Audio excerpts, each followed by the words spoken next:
Kia ora, Rachel, and thank you so much for joining us. I want to start by asking you about the Māori worldview and why that is so relevant at the moment, particularly when it comes to long-term decision making. Look, what I would say about the Māori worldview is that you find as many differences as you do commonalities amongst Māori. So there's not necessarily one view per se, but what you do find is that there is a commonality in and around values and the way that we might think intergenerationally, and that we are, I would describe as being hardwired for collective responsibility for people.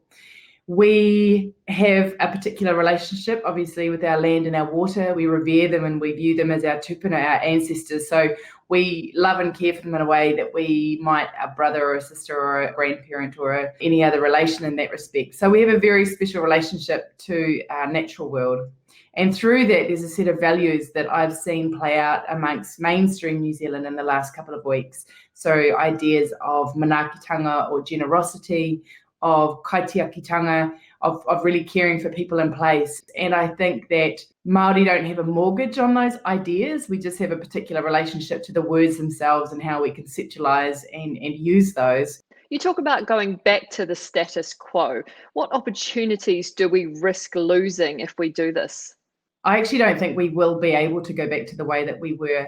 I've sat in calls the last couple of days with the APEC Business Advisory Council economies, and there's just a resounding agreement that the new world does not resemble the old world. There are parts of it that will be the same, i.e. the willingness to work together and the necessity for the Asia Pacific to really start to join forces. So the actual way that we engage with one another and what is important in those conversations, that's changing. And it won't go back, I don't believe, wholesale to the way that we were discussing world movements and engagements with each other, either on a personal or a professional level, as we might have previously. What about the risk for some of the more underrepresented people in our society if we do just go back to our old ways? There is a risk for underrepresented people in our country and in our economy. And I think that history will show you that when there are periods of recession, underrepresented groups do fare more severely or feel the effects more profoundly than anyone else might do. And I see that myself in the Māori economy and within Māori businesses. So within the Māori economy, it's largely made up of human capital.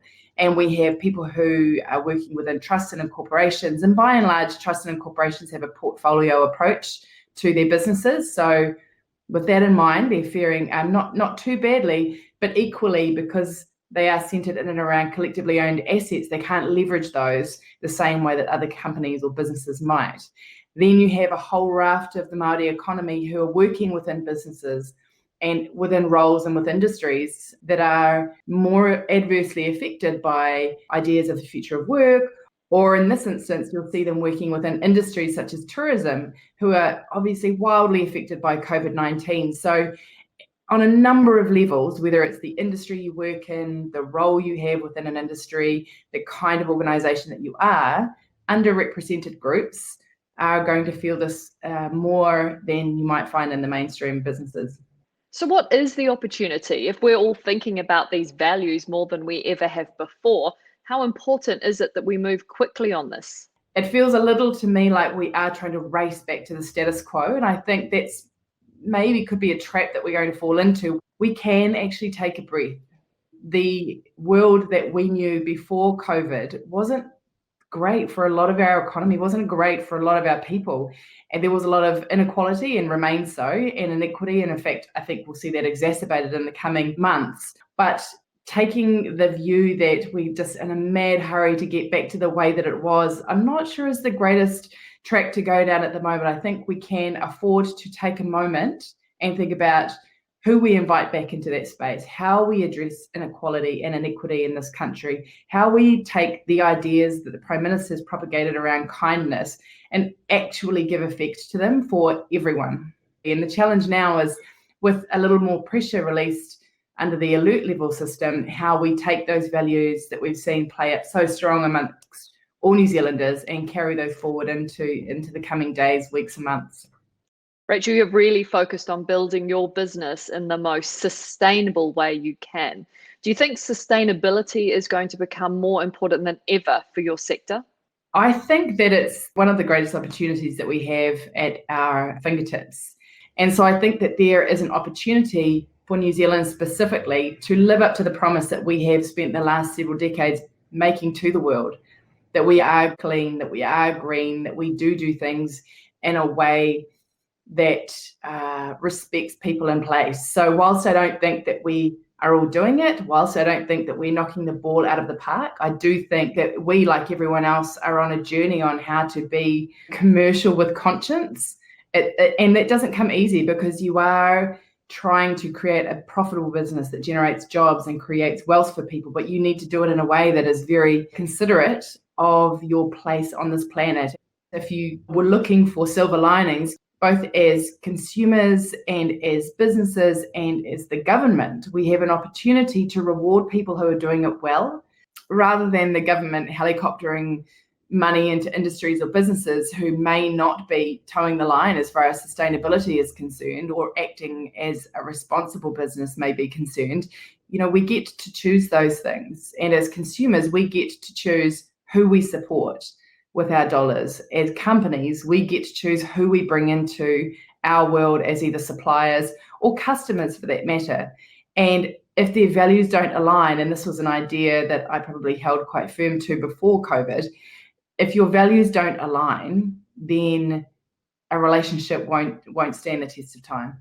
We've heard a lot about the cities and how the cities have been impacted by COVID-19, but the reality is that regions are really hurting too. What's it going to take to support our regions moving forward? I think a lot of listening will be required. I mean, the people who are in the regions know their regions, and it is no more important to anyone that they come out of this in a way that enables them to be sustainable than the people who live there and who love that region. I think that schemes like the PGF, the Provincial Growth Fund, they'll be really important moving forward, because there were a lot of projects that were started before COVID that now need supercharging in order to move forward. But having a centralised model is a part of the puzzle, but it's not the entire answer. And if I look at what's happened in Te Tauihu, the top of the south, Wakatu, who are the owning entity for Kono, Wakatu has taken the lead in developing an intergenerational strategy for the top of the south. And that's been incredibly rewarding, really hard and complex, because people come into these conversations with their own view of what's most important, and then you've got to piece those together and find something that fits most of the people most of the time. But that was led at a regional level. And I think that's really important. If we could have our regions leading the regional conversations, I think we'd get to a great place.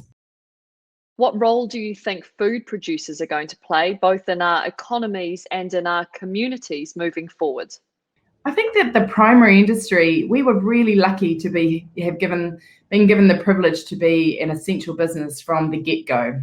So after an initial period of uncertainty, both at an industry level, and we're involved with wine and seafood and horticulture and food manufacturing, we stepped our way through with our industry groups and the peers within our industry, and found a way that we could work safely. And our teams were very much part of building that. And we set about operating under newer, safer, arguably more robust circumstances. And as I say, that was a real privilege to be able to do that. And it really shows the importance of the primary industry, food and fibre in particular, the importance of that to us as a nation. So absolutely, tourism is a part of our strength, and that has been decimated to a degree. But the food industry really has to pick up some of that slack and work probably harder and faster and smarter and better than we did previously. What role do you think diversity is going to play when it comes to long-term planning and decision making? And how important is it going to be to have truly representative boards and governments? Having a diverse set of ideas, having a diverse workforce, a diverse board, diverse management, all of those things are unquestionably better for your business. I think more philosophically at this point in time, what I would hope is that people start valuing different kinds of knowledge that is not their own, knowledge that doesn't even resemble their own, because there has to be merit in considering other. If we really valued how much people knew about their own space and place and people, then we would loosen up a little bit and allow for those responses to take place. And the checkpoints is a perfect example. So the people who ran the checkpoints, they knew their communities, they knew what was necessary, they knew how to protect their communities from COVID, and they put them in place. And I really commend both the people who did it, but also the people who cleared the path to a degree for that to happen, because they were super successful.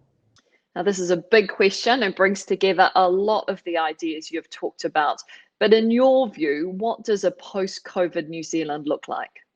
Probably a little smaller in our movements, a little deeper in our engagements. This is optimistic as well. So smaller in our movements, deeper in our engagements. I think that the world has come together probably in a way that is unanticipated, and that we have all faced the same challenge at the same time, which is, relatively unprecedented.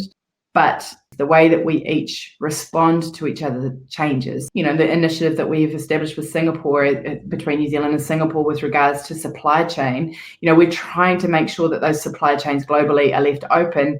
But at the same time, you have a number of countries who are really becoming, or returning even, to quite protectionist measures, quite protectionist behaviours. And that makes it very difficult for a country of New Zealand's size, or lack thereof, to foot it in the world market. And so it's going to take some time to unpack and unpick that and reform relationships, which ensure that we are, again, a global, or can at least allow for a global trading environment.